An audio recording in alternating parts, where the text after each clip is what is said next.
you and not verse. We're going to do a video on the moon in Gemini with the sun in Virgo.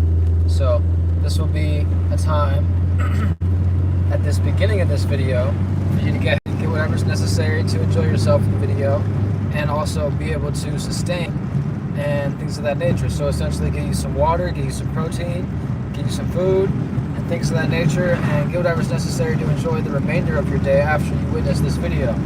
So with that being said, this will be about the moon in Gemini with the sun in Virgo, like I say. So this is a 90-degree angle between the sun and the moon. We're going to go ahead and get into that as well.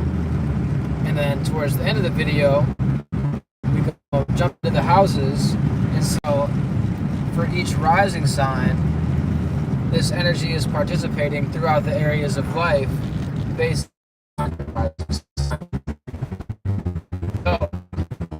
So, thank you for tapping in with the comments and hitting the like button, and let me know y'all showing me some love, and thank you for all the love y'all have showed me, and keep on hitting me in the comments. Let me know just trying to play with your boy.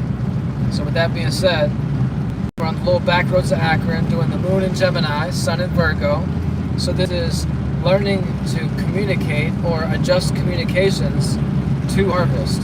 So at this point in time, we're learning about what communication style to utilize to then in turn harvest. So with that being said, the Virgo season is a mutable earth season. So with that being said, right now we're learning what to communicate about to then in turn harvest and sustain ourselves for the winter time. So the fall time is meant to accumulate whatever has participated in the summertime to then in turn kind of ice over in the winter time, and then boom, whatever's iced over, we can then either destroy that or spring a new aspect of it in the springtime. So that in like about 30 seconds is a little breakdown of the seasons. So with that being said, enjoy the day. You see what I'm saying? It's a very nice day outside. Y'all peep that? You know what I'm saying? Look at that. Real blue skies and all that. So with this moon in Gemini, this is a time to communicate, and this is a time to get your mercurial opinion off. So feel comfortable. You should be at a circumstance where you can feel comfortable communicating. If you're not comfortable communicating, you're on the lower octave of this energy. You're not even comfortable. If you're not comfortable thinking about what you want to communicate either, then you got that mental block. And that could also be a circumstance that the Gemini energy deals with, which is being in two spaces at once. And based on them being in too many spaces at once, they have this circumstance where they're in one space at one time and they can't actually focus on the one topic before moving on to the next topic. So essentially this is a time to get the details straight and take action upon the correct thing that has been communicated about. So essentially this is a time that's very mercurial, so a time to all about communicating and thinking. So think about the details of what's going on and then communicate those details, and that's how you can figure out how to work with this square and learn what to harvest, essentially. And learn what to harvest based on that communication style that you're utilizing. And if that communication style isn't harvesting, then you know you're on the lower octave of energy, and you say, oh, okay, what's another way to think about this? What's another way to communicate about this? And that would be how to utilize this Gemini energy properly. And then whatever side of the energy on, you then want to initiate and create that whenever the moon moves into Cancer. And we're getting ready to experience then after Cancer moon, whenever we initiate that balsamic phase before that new moon in Virgo, which we're going to experience here in about, I'd say about a week and a half, if I'm not mistaken. I think it's the 15th or the 16th we experience the new moon. So with that being said, whatever mood you're in right now, whatever you're thinking about it now, is going to then accumulate into that balsamic phase of the Leo moon. And with that Leo moon, everything's going to hit the fan, and then boom, you're going to be like, oh, dag, what else do I need to accumulate in this new moon? And you might just be, falling behind in the moon cycle and utilize that balsamic phase of the Leo moon whenever we do end up having that new moon, and you're already accumulating old things whenever we're supposed to be accumulating new things. based on us having a new moon. The new moon's all about new accumulations. The full moon's all about the full accumulation and being satisfied with whatever you accumulated in that new moon process. So whenever we are then waning, which is the process we're in now, with this Gemini moon, this is a waning moon, where we had experienced that full moon in Pisces, and now we're experiencing this, I think, if I'm not mistaken, we're getting towards the quarter, which is experienced whenever we have a square angle to the sun and the moon. So with that being said, if I'm not mistaken, we're experiencing this third quarter square of this cycle. And with the waning phase, it's all about shedding things or protecting what you've already accumulated in that full moon and stabilizing that and comprehending what exactly is the best way to protect oneself. And that's what the waning phase is all about. So with that being said, you're supposed to be accumulating at this time what thought and communication style to be utilizing to then in turn harvest. So boom, now we're gonna hop into the houses and we're gonna start with the Gemini rising. So at this time, the Gemini rising is gonna have the Virgo in the 4th house. So this will be learning personally, Gemini in the 1st house, learning what personal affair to communicate about to then in turn harvest in your home or personal life. And private life, I'm going to say, not personal life, your private life and things close to your heart.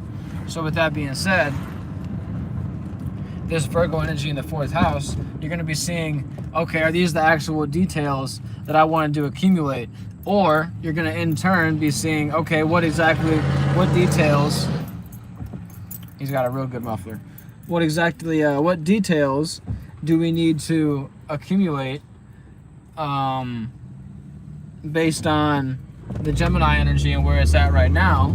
So this Gemini energy being this mutable energy, what should we actually adapt to have this correct harvest in the 4th house, which will be that home and private life and things close to your heart. So essentially, if you don't got what you want in the home right now and you're not satisfied with the communication style that's going on in your home, so you then in turn, whenever we get out of this waning phase, you now know you've learned what communication style to utilize to then in turn have what kind of details you want in your private or home life and your routine and pattern, because that Virgo energy is that routine and pattern, and being in your 4th house, what routine and pattern do you want to experience in your home based on your personal affairs, like your personal thoughts right now.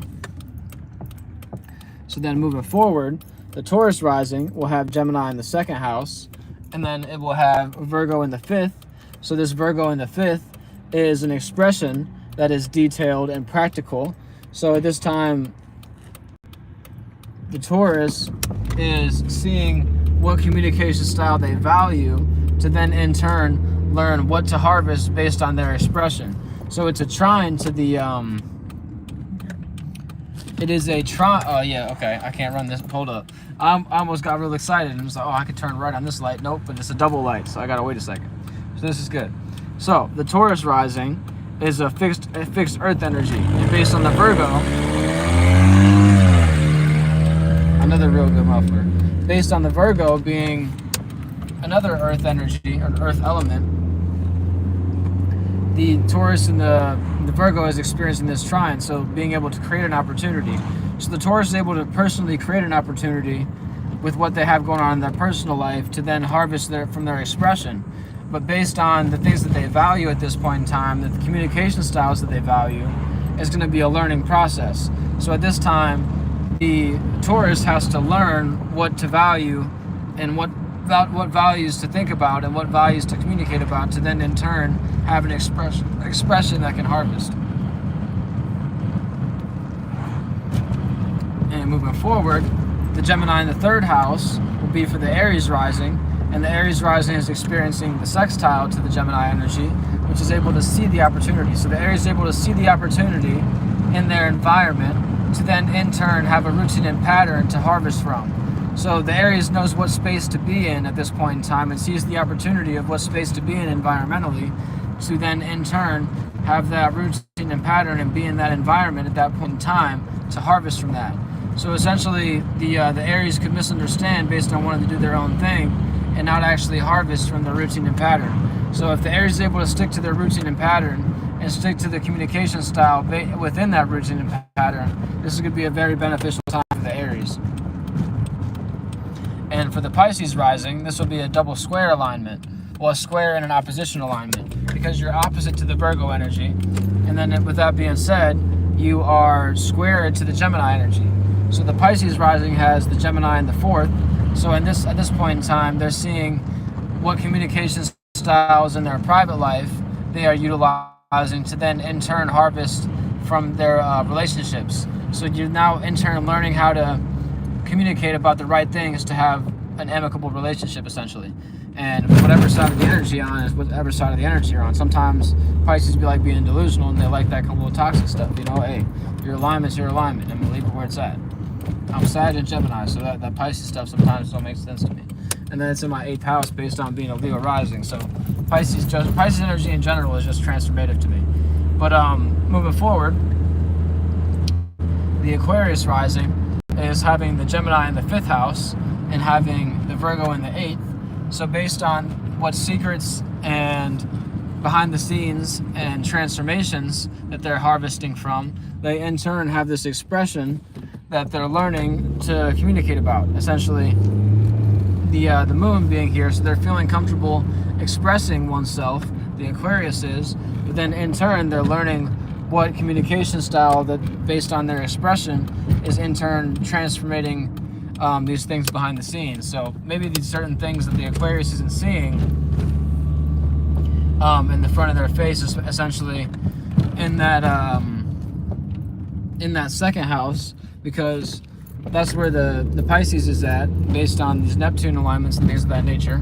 So it's like 2nd and 8th house is all about the shared values. So these two circumstances going on for the Aquarius make things a bit tricky for them at this point in time, because what they're harvesting from is behind the scenes in the secret. They can't actually see it right now, but it's a transformative circumstance. And that transformative circumstance is coming from right now, like, okay, do I actually like what I'm transforming, or do I not like what I'm transforming? And however they're expressing themselves and whatever thoughts they're accumulating and whatever they're expressing in their 5th house is then allowing them this learning process to transform, essentially, and harvest from that transformation. So essentially, at the end of this Virgo season, the Aquarius is going to be a whole new individual. And moving forward, well, yeah, and the Aquarius, like I say, is the trine, so they're able to create the opportunity in their expression with the Gemini in the 5th house, but also misunderstand based on the Virgo being in the misunderstanding 150-degree angle. So they're misunderstanding right now what to transform, what personal affair to transform, essentially. So moving forward now, we have the Capricorn rising, which will be the Gemini in the 5th house, if I'm not mistaken. Oh no, Gemini in the 6th house, and then this will be the Virgo in the 9th house. So this Virgo in the 9th house will be a knowledge and wisdom that you're accumulating from, and that routine and pattern based on that knowledge and wisdom. And then with that being said, you have this routine and pattern in the 6th house. So you're thinking about what routine you got going on, is then in turn harvesting a knowledge and wisdom. So whatever you're thinking about routine based is then in turn harvesting whatever you're learning from based on your knowledge and wisdom and experience. So with that being said, the Capricorn at this time is misunderstanding based on the Gemini energy, and then also having this trine circumstance to the 9th house. So the knowledge and wisdom that the Capricorn has accumulated is then in turn having them accumulate based on the routine and pattern they're dealing with as well. Hold up. Take a little break for a second. So yeah, the Capricorn at this time is in a circumstance that they're misunderstanding, but also creating an opportunity based on their harvest. So the Capricorn just has to have the right routine and pattern, and at this time, the routine and pattern of how the rhetoric, essentially, the Capricorn utilizes in that 6th house is then going to in turn have them have this learning process to harvest from their knowledge and wisdom based on the rhetoric they utilize. The Sagittarius is then going to have the Gemini in the 7th house. So this will be the relationships that they're accumulating from. So what they're relating to at this time, and those thoughts and communication styles that they're relating to are then in turn giving them a status. So whatever you're learning to harvest from status-wise, essentially, the Sagittarius is a square to the Virgo as well. So the Sagittarius is at an opposition as well as the Pisces is. So, the Gemini energy is obviously opposite to the Sagittarius as well, and a square to the Virgo. So all the mutable signs are getting hit right now. So the mutable signs are the ones that are really dealing with this circumstance heavy. So let me grab a little swig of water real fast.